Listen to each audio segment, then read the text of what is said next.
C'est l'heure du journal de l'Afrique. Soyez les bienvenus sur France 24. À la une ce soir, la prise de parole d'Ousmane Sonko. Elle était attendue alors que le tribunal de Dakar a rendu les réquisitoires de son procès. Le tribunal requiert 10 ans de prison pour viol et 1 an pour menace de mort contre l'opposant sénégalais jugé en son absence. Nous serons à Dakar dans ce journal. Une trentaine de femmes enlevées et sévèrement torturées au Cameroun. Selon les autorités, elles auraient été kidnappées par des séparatistes anglophones dans l'ouest du pays, une région en proie à un conflit depuis plusieurs années. Nous serons à Yaoundé dans un instant. Et puis ce soir, on vous parle d'un influenceur béninois. Il s'appelle Axel Merrill. Il a créé la surprise en totalisant près de 2 millions de vues en 48 heures sur YouTube. Notre correspondante Emmanuelle Sodji nous emmène à sa rencontre. Reportage à la fin de cette édition. Ousmane Sonko s'est donc exprimé. Il a pris la parole à Ziguinchor, ville de Casamance, dont il est le maire. Il s'est adressé à une foule de partisans. Il a pris la parole alors que le tribunal de Dakar a rendu les réquisitoires de son procès, 10 ans de prison pour viol et 1 an pour menace de mort. On retrouve tout de suite notre correspondante à Dakar, Sarah Sako. Sarah, bonsoir. On attendait une réaction d'Ousmane Sonko. Eh bien, c'est fait et il a annoncé son retour à Dakar. Exactement, Myriam. Alors, Ousmane Sonko s'exprimait devant son domicile de Ziguinchor, vêtu d'un polo vert, d'une casquette aux couleurs militaires. Il a parlé calmement devant la foule, mais avec détermination. Alors, il a notamment demandé aux jeunes de lever leurs barricades. Vous savez, ces jeunes qui montaient la garde devant son domicile depuis plusieurs jours déjà. Vous avez montré que vous étiez les maîtres, vous n'avez plus rien à prouver, leur a-t-il demandé. Et puis, il a appelé à la résistance. Il est temps que l'on prenne nos responsabilités.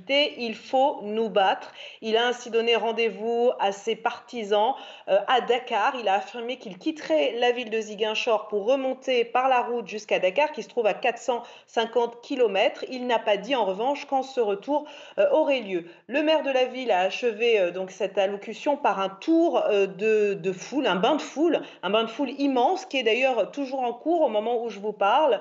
Depuis le toit ouvrant de sa voiture, il sillonne les rues de la ville, entouré de ses partisans qui crient régulièrement Prési, Prési et qui chantent des chants à sa gloire. Alors l'opposant a également promis de s'exprimer plus tard dans la soirée. Peut-être reviendra-t-il plus précisément sur le procès, l'audience qui s'est tenue hier, qui s'est achevée tard dans la nuit. Vous l'avez dit, Myriam, le procureur requiert 5 à 10 ans de prison, 10 ans pour viol, 5 ans pour corruption de la jeunesse. Et Ousmane Sonko, rappelons-le, est accusé par Adji Sarr, une ancienne masseuse donc d'un salon qu'il a fréquenté à Dakar. Selon lui, il s'agit d'un complot politique pour l'empêcher de se présenter à la présidentielle, ce que réfute le gouvernement qui part d'une affaire privée entre 2 citoyens sénégalais. Merci beaucoup Sarah Sako. On continuera à suivre ce procès et cette affaire avec vous et vos équipes à Dakar. Merci beaucoup. Cet enlèvement au Cameroun, 30 femmes ont été kidnappées dans le village de Kedjom Kekou, dans le nord-ouest du pays. Selon les autorités, ce sont des groupes armés séparatistes anglophones qui sont à l'origine du rapt. Ces femmes auraient été sévèrement torturées. Les précisions à Yaoundé de notre correspondant Marcel Amoko.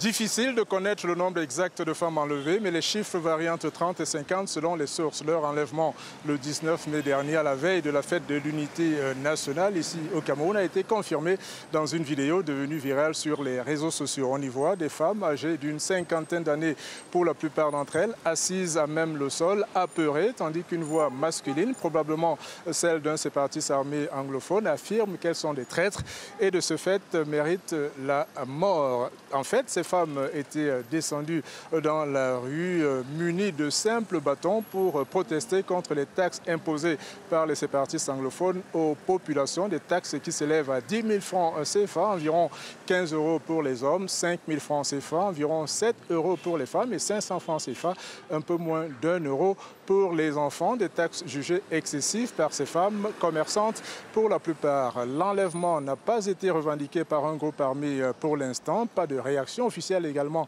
de la part des autorités camerounaises. Mais le préfet de la Mézam, le département où ce rapt a eu lieu, a indiqué sur les ondes de la radio nationale que tout était mis en œuvre pour retrouver ces femmes et éventuellement les libérer. Autre réaction d'indignation, cette fois-ci, c'est celle de Maître Aberbala, activiste des droits de l'homme, qui a jugé que cet acte était l'apogée de l'anarchie et de la barbarie.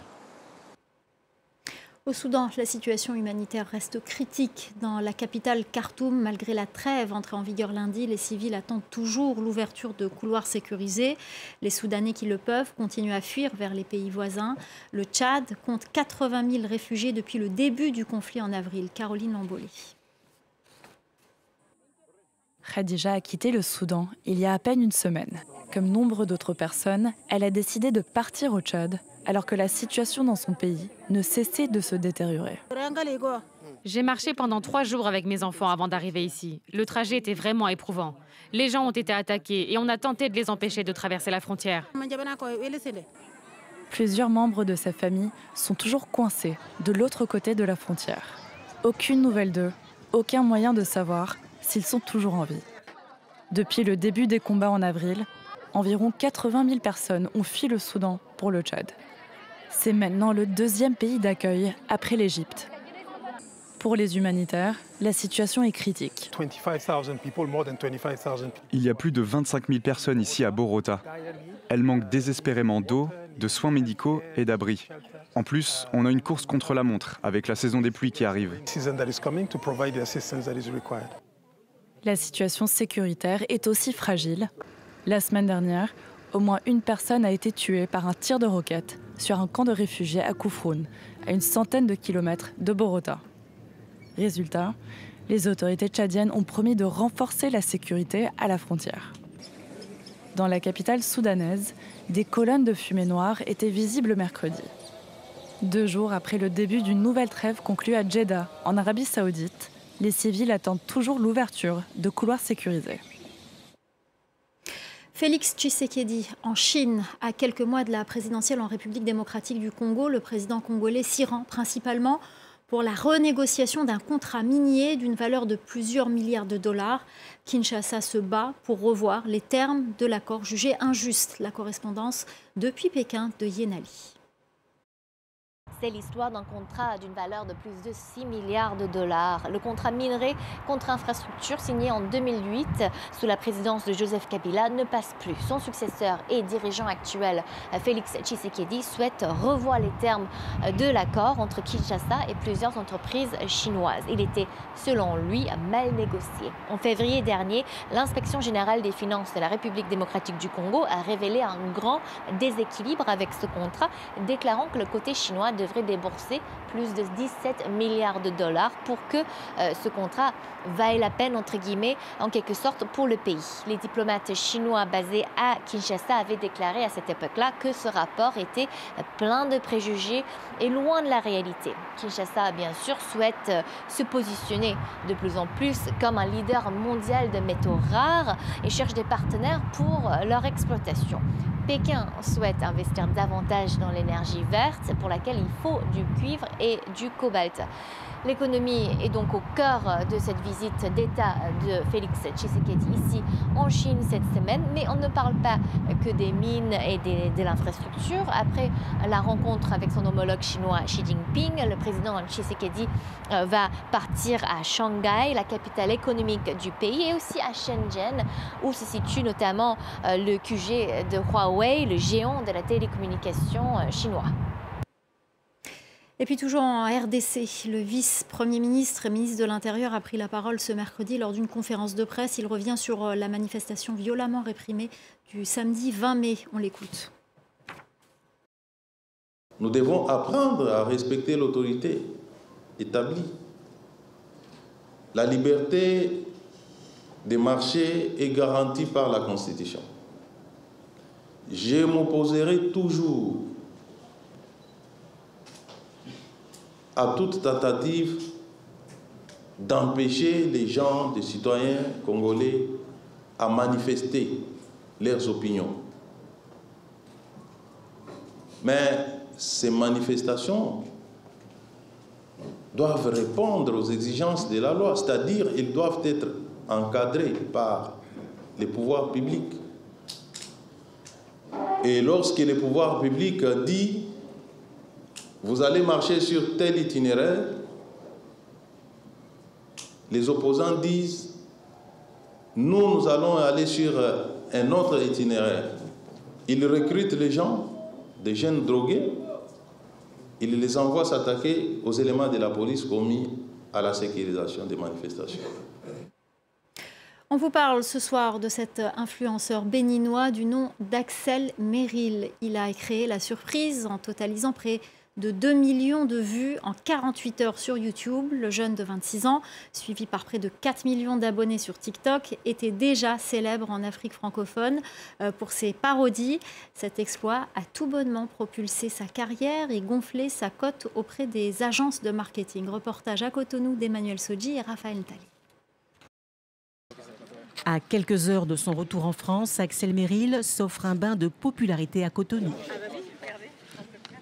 J'aime bien ses sketchs, je le trouve super drôle, il est très charismatique. C'est une fierté pour le pays actuellement.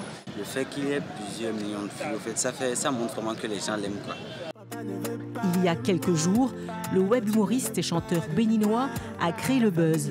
2 millions de vues en 48 heures pour sa dernière vidéo sans aucune promotion.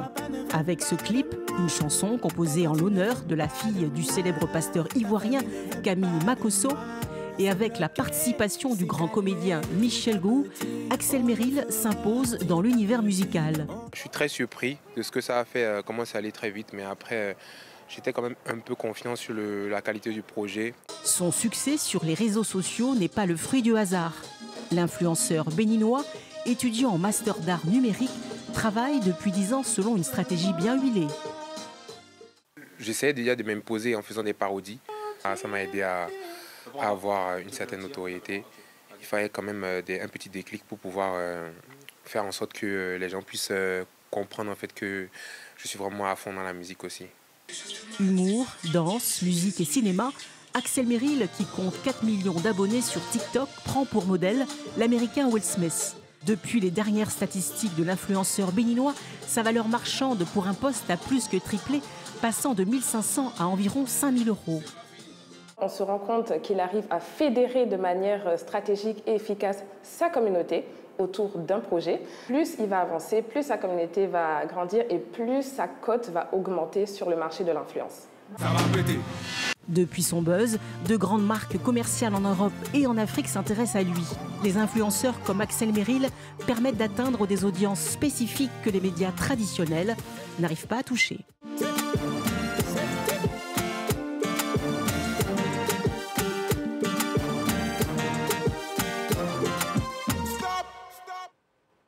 Voilà, c'est la fin du Journal de l'Afrique. Restez avec nous dans quelques instants. La suite de Paris Direct avec Nabia Marloufi Oussibraï.